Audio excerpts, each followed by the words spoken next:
Hello everyone, मेरा नाम आजाद आलम है और आज हम लोग क्लास 10th के ट्रिपल चैप्टर को पढ़ने वाले हैं। सबसे पहले हम इसके बेसिक को पढ़ेंगे, यानी बेसिक को सीख, फिर उसके बाद इस एक्सरसाइज को वन बाय वन करके पूरा फुल एक्सप्लेनेशन के साथ पढ़ने। तो सबसे पहले बेसिक्स हम लोग पढ़ेंगे। क्योंकि चैप्टर आपको बहुत से ऐसे यूट्यूब पे हैं कोर्स जो डायरेक्ट एक्सरसाइज यानी मिल जाएंगे, एक्सरसाइज 8.1 8, लेकिन सबसे पहले हम एकदम जीरो से शुरुआत कर रहे हैं, बेसिक से शुरुआत कर रहे हैं। इसके हर टर्म को समझेंगे और पूरे इसके कॉन्सेप्ट को सीखेंगे। फिर इसके बाद हम लोग इस पे एक्सरसाइज चलेंगे।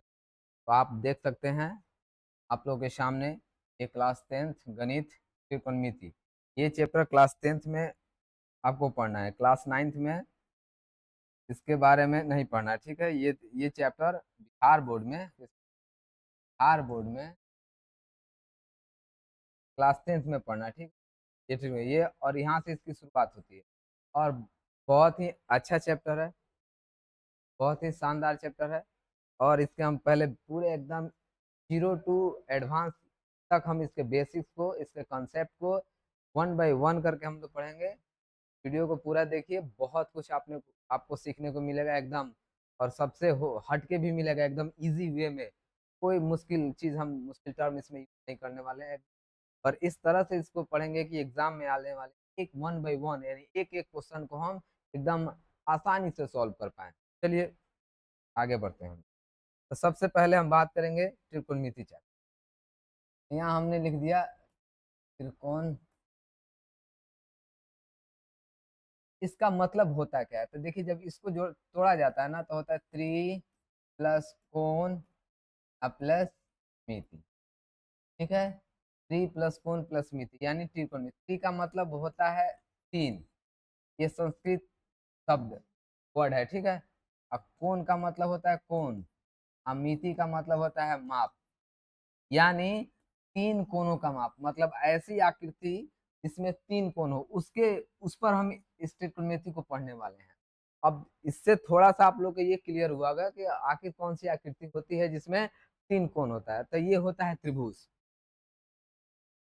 क्या होता है जी? तो हम लोग जो अब अब थोड़ी सी बात समझ में आई कि हम लोग जो त्रिकोणमिति पढ़ने वाले हैं वो त्रिभुज से रिलेटेड है, यानी उसमें त्रिभुज के बारे में हमको नॉलेज चाहिए, यानी त्रिभुज के बारे में कॉन्सेप्ट बेसिक क्लियर होनी चाहिए, तब जाके हम इसको त्रिकोणमिति को समझेंगे।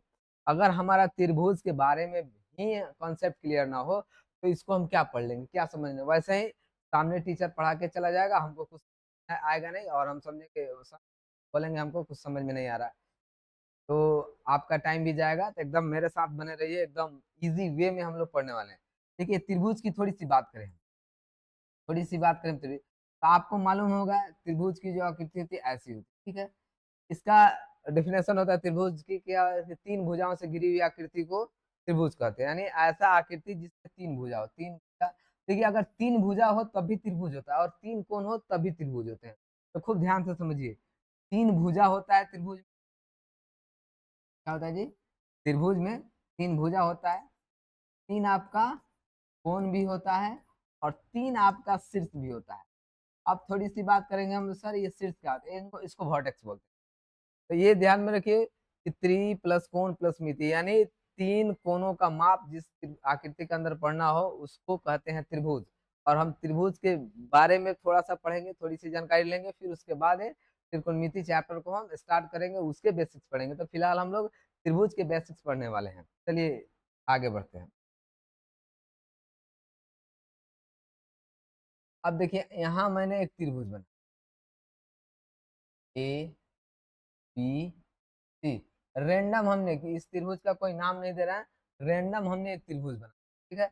और इस त्रिभुज को जब हमने बना लिया तो यहाँ ए बी सी इसका नाम दे दिया, ये त्रिभुज है ए बी सी। अब देखिए, त्रिभुज ए बी सी में हमको तीन भुजा, पहले अभी हमने पढ़ा कि तीन भुजा होता है। तो सबसे पहले हम समझे आखिर तीन भुजा होता क्या है, नहीं आखिर तीन भुजा होता क्या है। फिर उसको समझेंगे हम कि तीन कोण। तो फिर हम समझेंगे त्रिभुज में कोण किधर होता है, किसको कोण कहते हैं, कैसे इसको कोण कहेंगे।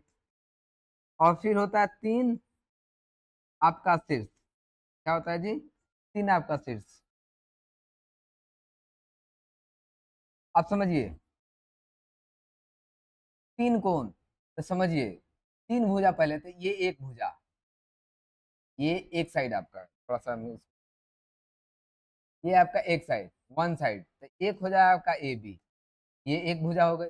फिर ये वाला साइड, ये भी एक भुजा होता है, ये पी सी,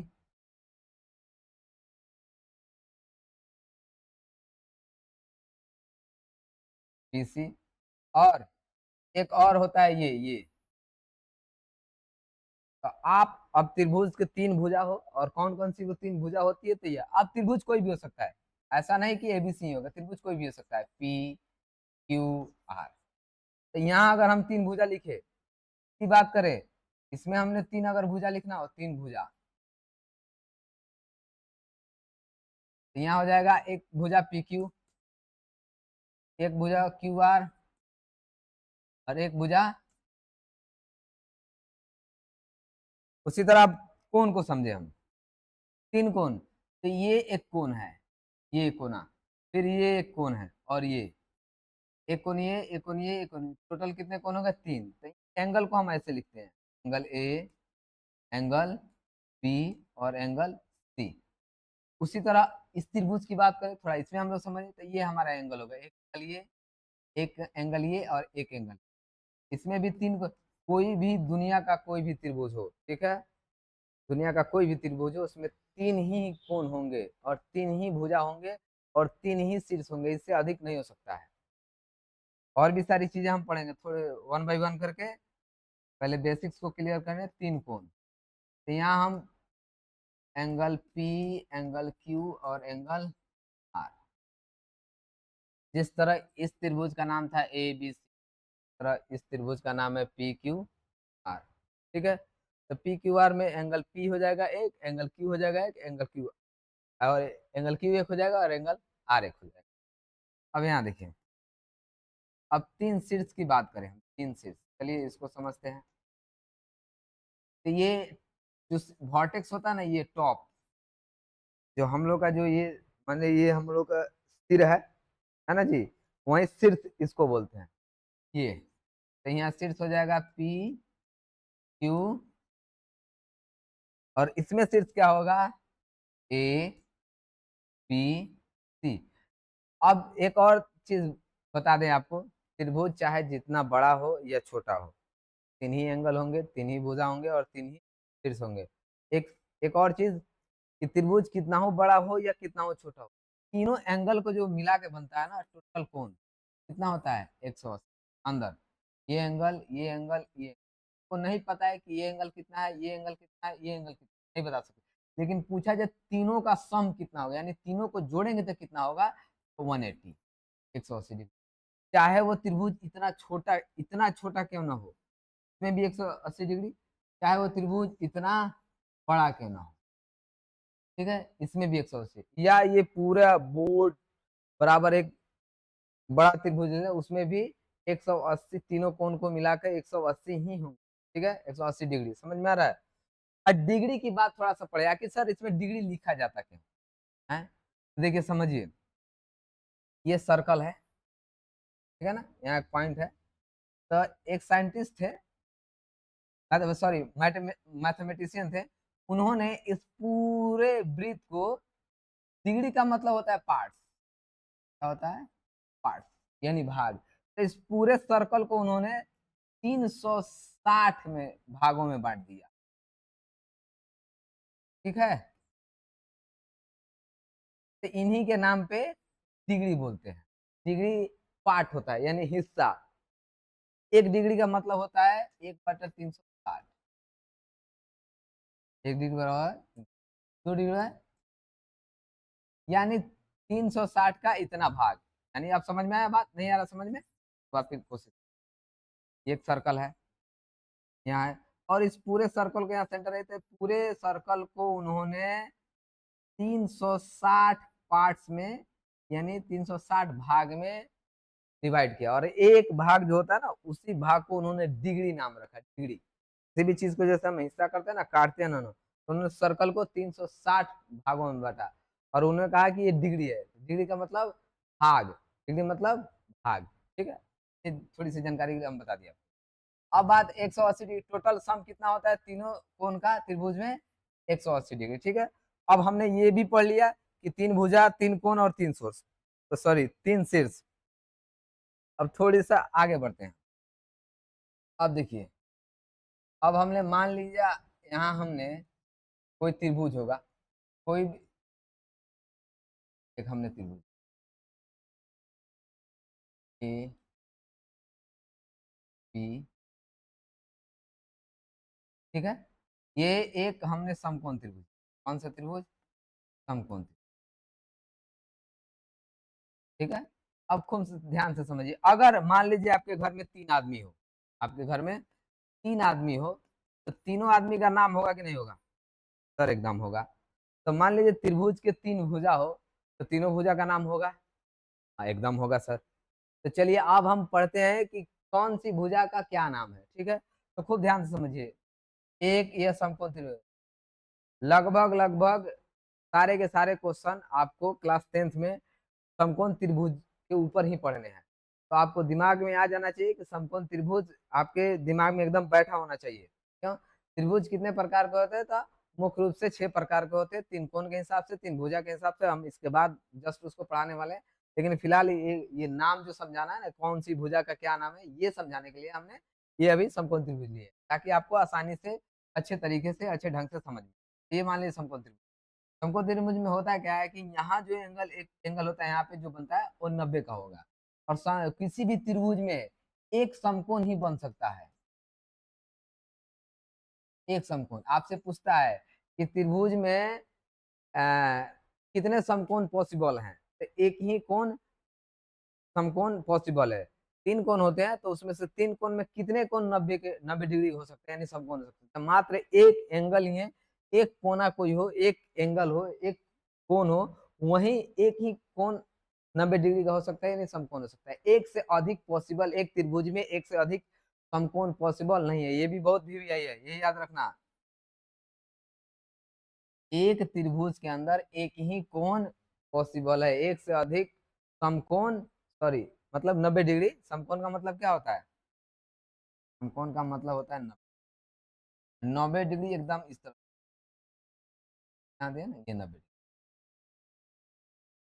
तो किसी भी त्रिभुज में एक से अधिक समकोण बनना पॉसिबल नहीं है। किसी भी समकोण यानी किसी भी त्रिभुज में एक से अधिक समकोण बनना पॉसिबल नहीं है, तो अधिक से अधिक एक ही हो, ठीक है।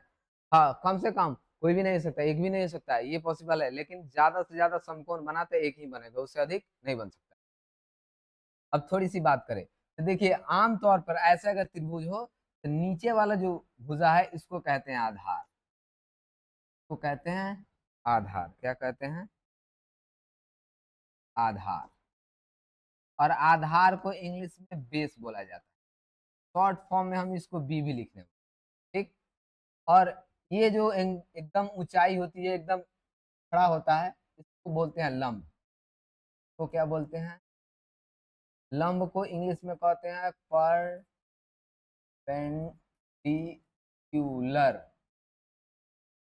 ठीक है। इसको हम डिनोट करते हैं छोटा पी से। और ये होता है आपका कर्ण। कर्ण कैसे पहचानेंगे कौन सी भुजा, हम ये भी बात करेंगे।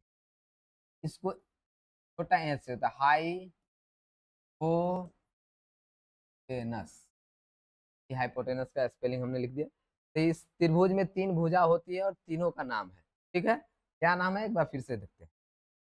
तो एक समकोण त्रिभुज हमने लिया है, और ये नीचे वाले जिसपे कोई चीज टिका हो, आधार वही हो, ठीक है। जिसपे जैसे कुर्सी हो तो हम उस पर बैठते हैं, तो बैठने वाला जो होता है जिसमें हम बैठते हैं वो मेरा आधार होता है, ठीक है। तो ये आपका इसी पे त्रिभुज टिका है ना, देखा जाए तो त्रिभुज लगेगा इस पे बैठा हुआ है। तो जिसपे त्रिभुज बैठा हुआ है वो आपका आधार होगा। और आधार के अंग्रेजी बेस होते हैं, तभी से। और एकदम जो ऊंचाई, ऊंचाई ऐसे किसी चीज की ऊंचाई ऐसे थोड़ी होते है, ऐसे नहीं होती, ऐसे होती है, एकदम सीधा। क्या हो? एकदम सीधा हो, तो ये हो ये आपकी ऊंचाई, ठीक है। ऐसे कोई चीज हो नहीं ऊंचा होगा, ऐसे कोई ऊंचाई नहीं, ऊंचाई एकदम सीधी होनी चाहिए। जैसे इस छड़ी को हमने ऐसे रखेंगे, ये ऊंचाई नहीं है। जब इसको एकदम 90 पे रखेंगे, तब नापेंगे, तब ये उसकी ऊंचाई होगी। ऐसे नहीं, नहीं ऊंचाई कभी ऐसे नहीं होती, ऊंचाई एकदम सीधी हो जाए, 90 के एंगल पे खड़ा होता है। चलिए, तो ये आपका लंब हो गया, ठीक है।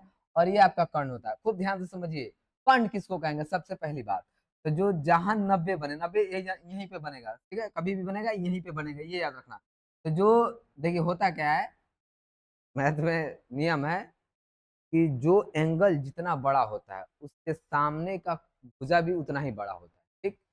जो एंगल यानी कोण जितना बड़ा होगा उसका सामने का भुजा भी उतना ही बड़ा होगा। तो देखिए, ये 90 है और टोटल 180 होता है, तो 90 निकल गया तो ई और ई मिला के कितना होगा, ई और ई मिला के 90 होगा, और इसको मिला दिया जाए तो 180 होगा। तो इन अकेले 90 है, यानी इन दोनों के बराबर ये अकेले बड़ा है। बात को समझिए। तो जो जहां 90 का कोण बनता है ना, उसके सामने वाला,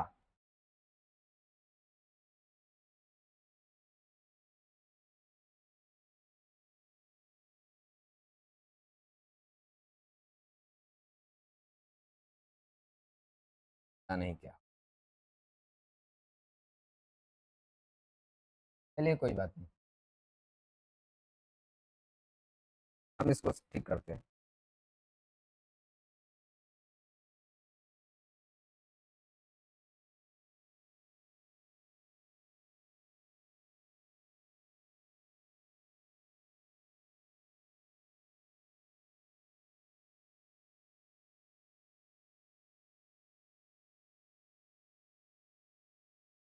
छोड़ देते हैं और गड़बड़, ये,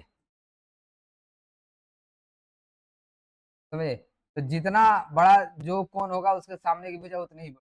सबसे बड़ा कोण ये होता है, तो इसके सामने ये भुजा है ना, ये सबसे बड़ी भुजा है, कर्ण, ये भी याद रखना। सबसे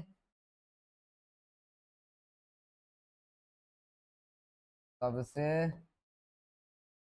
बड़ी भुजा, कर्ण। जो त्रिभुज में तीन भुजा होती है और तीनों भुजा का नाम होता है, उस तीनों भुजा में सबसे बड़ी भुजा क्या होती है, कर्ण होती है। ये सबसे बड़ी होती है, क्यों? क्योंकि इसके सामने सबसे बड़ा कोण होता है। तो जितना बड़ा कोण उसके सामने वाला उतनी बड़ी भुजा। अब इसको ये जो एकदम सीधा खड़ा होता है, तो ये होता है लंब, और जिस पे टीका होता है ये होता है आपका आधार। अब थोड़ी सी हम इधर लिखें।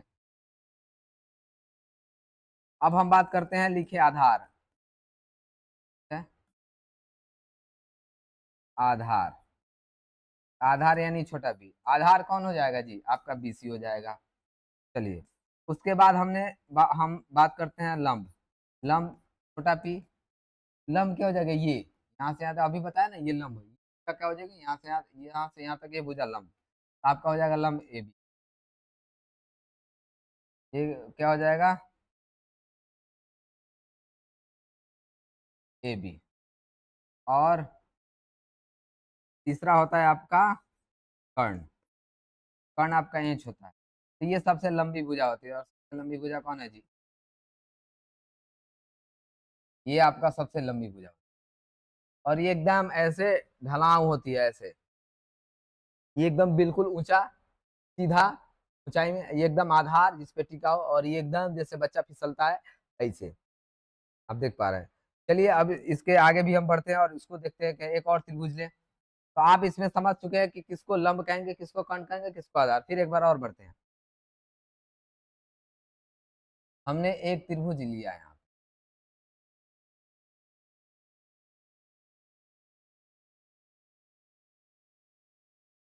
समकोण त्रिभुज होता है ना, एकदम सीधी होनी चाहिए,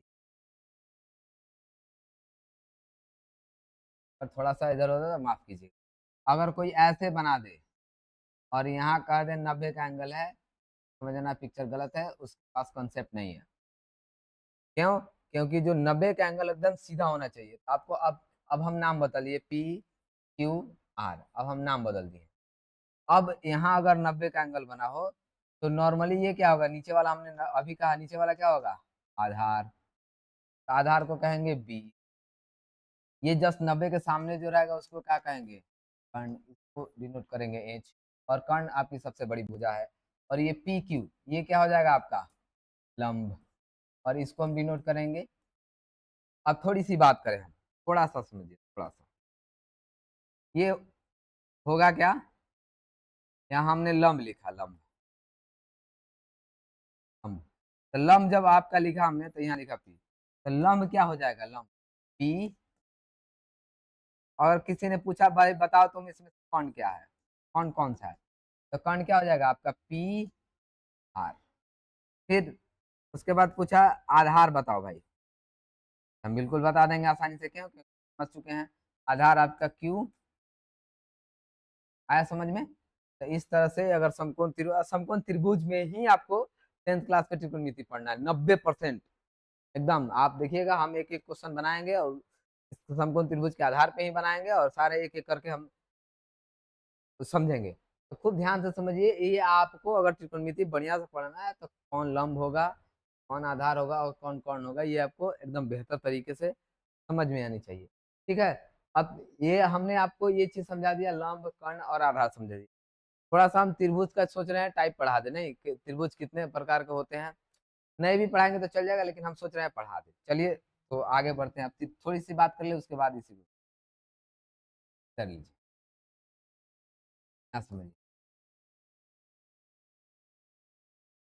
त्रिभुज के, देखिए जो त्रिभुज के प्रकार होते हैं कितना होते हैं जी, 6 प्रकार के होते हैं। 6 नंबर में 3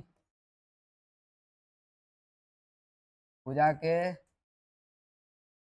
अनुसार, ठीक है।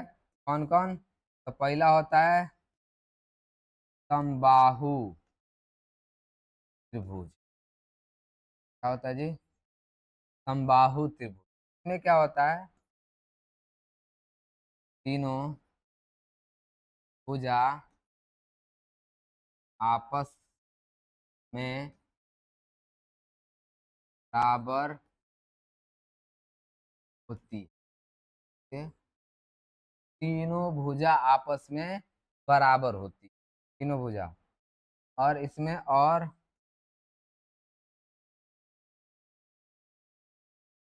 प्रत्येक कोण 60 डिग्री का,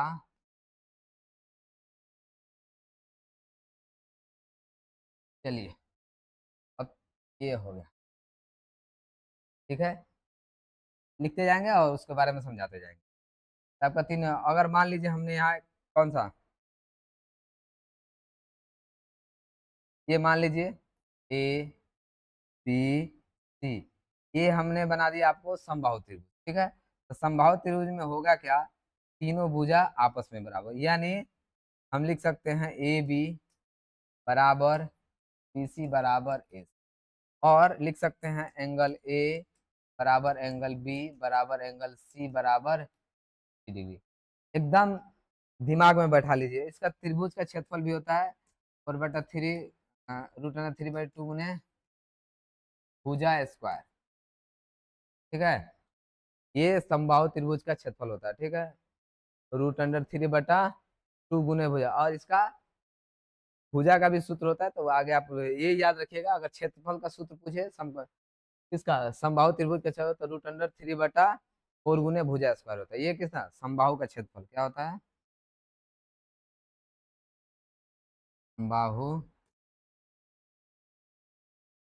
भुज का क्षेत्रफल। और ये बहुत बार ऑब्जेक्टिव में पूछा जाता है, तो ये हमेशा याद रखिएगा, बहुत इंपॉर्टेंट है। अगर समबाहु त्रिभुज का नाम आया कहीं भी, तो आपके दिमाग में दो बातें एकदम बैठी होनी चाहिए और एकदम ऑटोमेटिक आ जानी चाहिए, क्या, तो उसका प्रत्येक कोण बराबर होगा, यानी तीनों भुज, प्रत्येक कोण बराबर होगा और एक कोण 60 का होगा, और तीनों भुजा क्या होगा, आपस में बराबर। अब सर 60 कैसे होगा, तो मान लीजिए 3 आदमी है और बराबर बराबर रुपया मिला है, बराबर बराबर पैसा मिला है, और तीनों को मिला के 180 रुपया जमा होता है, तो एक आदमी कितना मिला है, 60 रुपया। एकदम बच्चा बता सकता है, तो आप लोग क्यों नहीं, ठीक है। तो ये हमेशा दिमाग में रखिए कि अगर हाँ समबाहु त्रिभुज आया, समबाहु त्रिभुज, तो समबाहु त्रिभुज अगर नाम आता है तो यहाँ दो चीजें आपके दिमाग में आ जानी चाहिए, तीनों भुजा आपस में बराबर, और इसका प्रत्येक कोण 60 डिग्री का होना है, अनिवार्य है, होगा तभी होगा, ये भी नहीं हो सकता है, नहीं, एक्यूरेट होगा ही होगा। इसे हमने लिख दिया कि तीनों भुजा आपस में बराबर होती है और प्रत्येक कोण 60 होता है, और हमने यहाँ इसको लिखा। अब थोड़ी सी बात करें हम, ये भुजा के अनुसार पढ़ रहे हैं, तो संभव एक और आता है, सम द्वि बाहु त्रिभुज क्या होगा? समद्विबाहु त्रिभुज।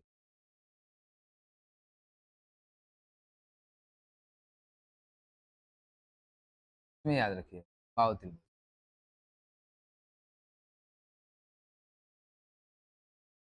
ऐसा त्रिभुज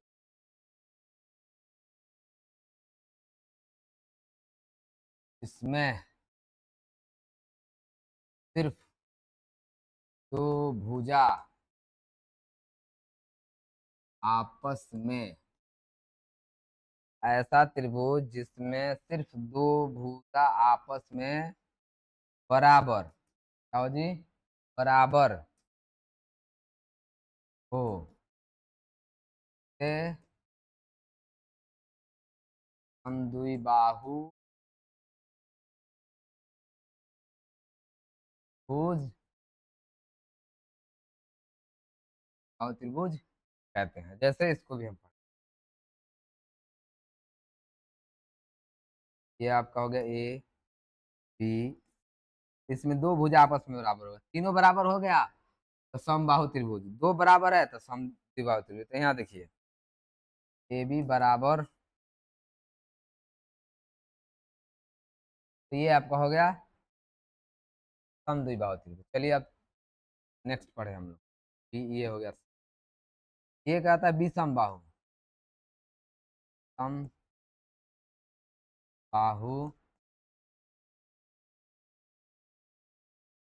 विषमबाहु त्रिभुज को ध्यान समझना। ऐसा त्रिभुज या वह त्रिभुज, ऐसा त्रिभुज जिसमें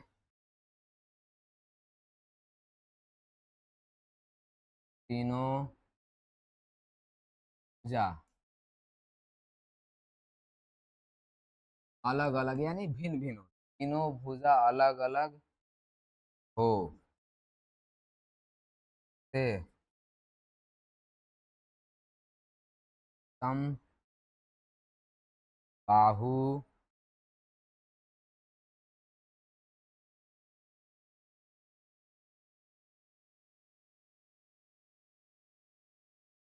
भुज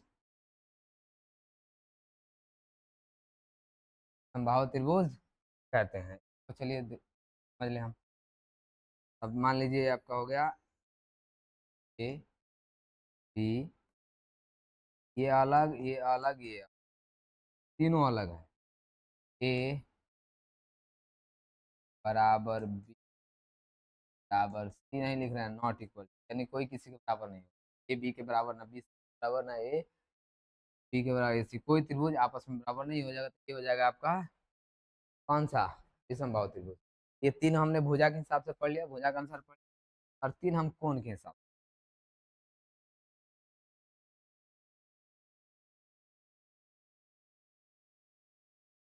तीन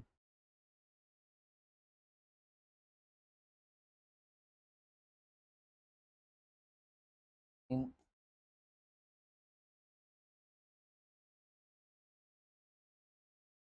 त्रिभुज कितने प्रकार के? 6 प्रकार के। तीन भुजा के अनुसार, तीन कोण के। अब अभी यहाँ लिखने वाले हैं। पहला होता है न्यून कोण। न्यून कोण क्या होता है? न्यून कोण। ऐसा त्रिभुज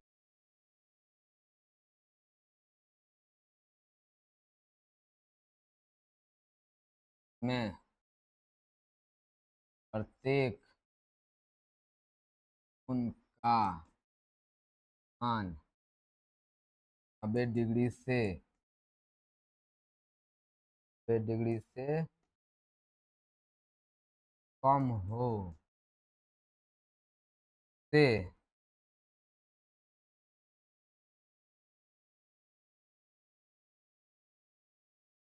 भुज, तो मान लीजिए हमने एक त्रिभुज बना दिया यहाँ, ठीक है ए, लेकिन ये मान लीजिए 30 डिग्री, ये हो गया कितना? 60 डिग्री। नहीं, ये तो अभी मान लीजिए 80 डिग्री, तो कितना हो जाएगा, तीनों मिल गया, 180 होना चाहिए, ये हो जाएगा आपका 70। तीनों अलग अलग है और तीनों का जो कोण का मान है 90 से कम है। इधर हमने एक एंगल 80 लिखा है, एक डिग्री लिखा है और 70 डिग्री लिखा है। तीनों तीनों को मिलाकर कितना हमने जाना है कि तीनों एंगल को जोड़ा जाए तो 180 पूछेगा। जोड़ लीजिए, 7 और 3 10, 180 हो गया। और तीनों 90 से कम है, ये कह रहा है ना, प्रत्येक 90 से कम हो, 90 से, ये भी 90 से कम है, ये भी 90 से कम है, तो ये क्या हो जाएगा आपका न्यूटन। के बाद आएगा समकोण, क्या हो जाएगा, समकोण त्रिभुज। वह त्रिभुज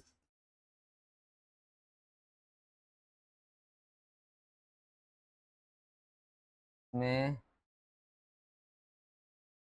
सिर्फ एक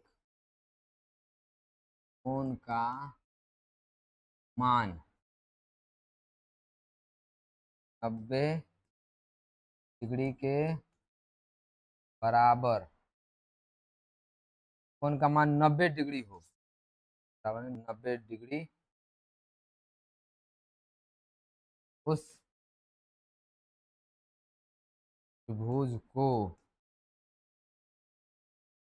त्रिभुज को समकोण त्रिभुज कहते हैं। इस त्रिभुज को समकोण त्रिभुज कहते हैं, ठीक है। अब ये जो त्रिभुज है वीवीआई है, बहुत बहुत इंपॉर्टेंट है वीवीआई, तो इसको थोड़ा सा ध्यान से समझो। इसका जो चित्र होता है एकदम एक्यूरेट, ये लाइन एकदम सीधी होनी चाहिए। हो सकता है मुझसे थोड़ा सा इधर उधर हो जा रहा है, इसके लिए माफ कीजिएगा, लेकिन एकदम सीधी होनी चाहिए।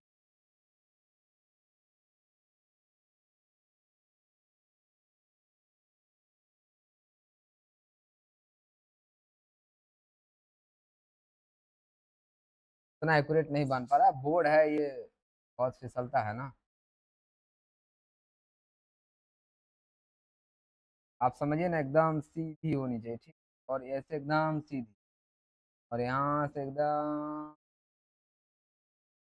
ठीक है।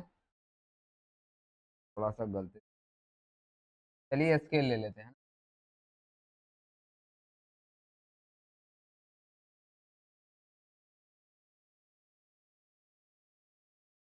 चलिए, ये आपका हो गया, चलिए जा सकते हैं।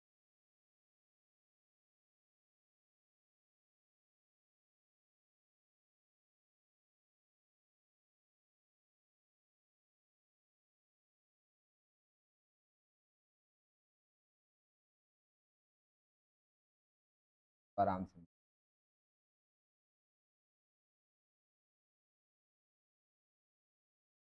चलिए, ये है समकोण त्रिभुज, एकदम यहाँ 90 का एंगल होना चाहिए एकदम। और ये साइन अगर दे दिया गया ऐसा साइन, तो समझिएगा 90 है, इसको लिखने की जरूरत नहीं है। तो ये समकोण त्रिभुज है, और अब हमने जस्ट अभी समकोण त्रिभुज के बारे में बताया था, ये क्या आता है जी, आधार, ये आपका कर्ण, और ये आपका स्तंभ, ठीक है। इसको पी से डिनोट करते हैं, इसको बी। इसमें 3 भुजा होती है और यहाँ 90 का एंगल होता है, यहाँ 90 एंगल नहीं हो सकता। ये अगर जहाँ 90 का एंगल होगा ना, ये आधार बिल्कुल स्ट्रेट होगा और ये हाइट एकदम बिल्कुल। यहाँ अगर कोई बच्चा ऐसे लिख दे रहा है 90, नहीं, गलत लिख रहा है, उसको कॉन्सेप्ट मालूम नहीं है। तो ये आपका हो जाएगा समकोण त्रिभुज, ठीक है। और एक और है अधिक कोण त्रिभुज, को हम आके खत्म करते हैं, फिर आगे बढ़े। अधिक कोण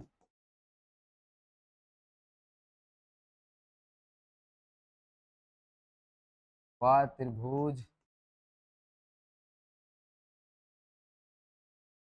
इसमें सिर्फ एक उनका मान 90 डिग्री से अधिक हो से अधिक कोण त्रिभुज कहते हैं, उसे अधिक कोण त्रिभुज कहते हैं। वह कोण जिसमें सिर्फ इतना दे, किसी भी त्रिभुज के अंदर अधिक से अधिक कितने समकोण बन सकते हैं, एक। ये याद रखना। किसी भी त्रिभुज के अंदर कितने अधिक कोण बन सकते हैं, तो एक। अधिक कोण कितने बनेंगे त्रिभुज के अंदर, एक। समकोण कितने बनेंगे अधिक से अधिक, एक। ये याद रखना। तो ये आपका हो गया 90 डिग्री। जैसे हमने ऐसे बना लिया और इसको ऐसे, ये हमने दे दिया 120 डिग्री। मान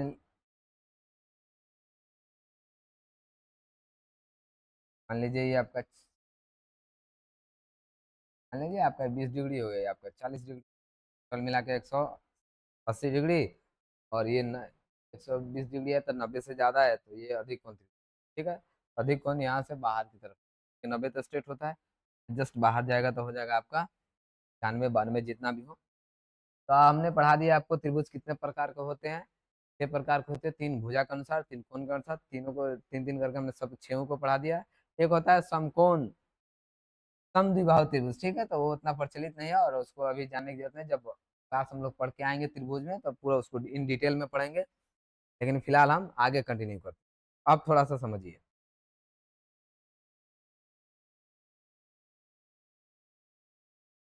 तो हमने यहाँ कहाँ तक पढ़ा था अभी, हमने इसमें लंब कर्ण आधार पढ़ा था। चलिए थोड़ी सी बात करें हम आगे। अगर लंब कर्ण आधार आपने पढ़ लिया, मान लीजिए यहाँ हमने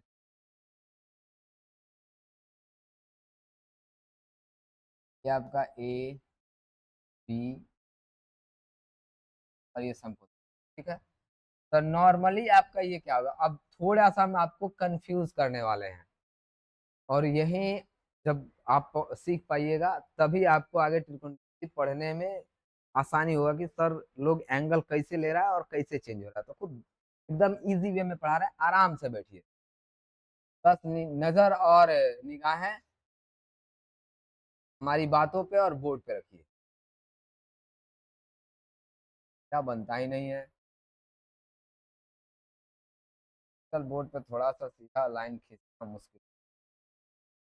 चलिए मान लीजिए एक ये बन गया और एक,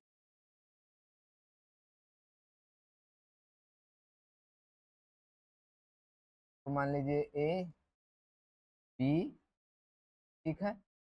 तो मान लीजिए P Q R, P Q R, P Q R. ठीक है।